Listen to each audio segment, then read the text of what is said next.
Hi friends, welcome to the channel. ఈ వీడియోలో మనము ఆకుకూరల సాగు గురించి, అందులో మెళకువలు ఏంటి, అందులో వచ్చే లాభాలు నష్టాలు, ఆకుకూరల సాగుకు ఎటువంటి నేల అనుకూలం అనే విషయాలు పూర్తిగా తెలుసుకుందాము. ఫ్రెండ్స్, టాపిక్లోకి వెళ్ళే ముందు మన ఛానల్ ఫస్ట్ టైం చూస్తున్న వాళ్ళు ఇలాంటి మరిన్ని వీడియోస్ కోసం సబ్స్క్రైబ్ చేసుకోండి. ఓకే ఫ్రెండ్స్, ఫస్ట్ మనం ఆకుకూరల సాగుకు ఎటువంటి నేల అనుకూలం అనే విషయాలు తెలుసుకుందాము.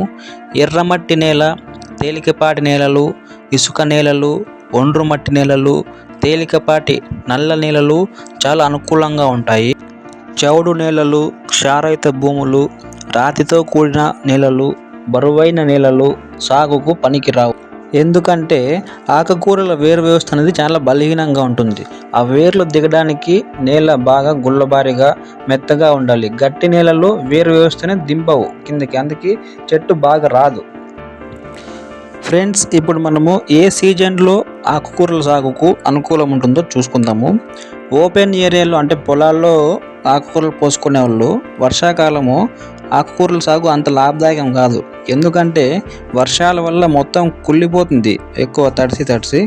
అలాగే ఎండాకాలం కూడా వేడికి ధనియాలు అంటే కొత్తిమీర సరిగ్గా పుట్టదు. సో చలికాలం అనేది అత్యంత అనుకూలము ఆకుకూరల సాగుకు. ఫ్రెండ్స్, పల్లెల్లో ప్రజలు ఎక్కువ పొలాల్లో దొరికే ఆకుకూరల మీద ఆధారపడతారు. కాబట్టి గ్రామీణ ప్రాంతాల్లో అంత సేలింగ్ ఉండదు ఈ ఆకుకూరలు అనేవి. పట్టణాలకు రవాణా సౌకర్యం ఉంటే కనుక ఎక్కువ సేల్ చేసుకోవచ్చు. ఫ్రెండ్స్, నేను చెప్పింది మీకు అర్థమైంది అనుకుంటున్నాను. ప్లీజ్ వీడియో నచ్చితే కనుక ఒక లైక్ చేసుకోండి మీ చేతులతో. ప్లీజ్ సపోర్ట్ చేయండి ఫ్రెండ్స్. మరిన్ని వీడియోస్ కోసం సబ్స్క్రైబ్ చేసుకోండి. Thank you for watching.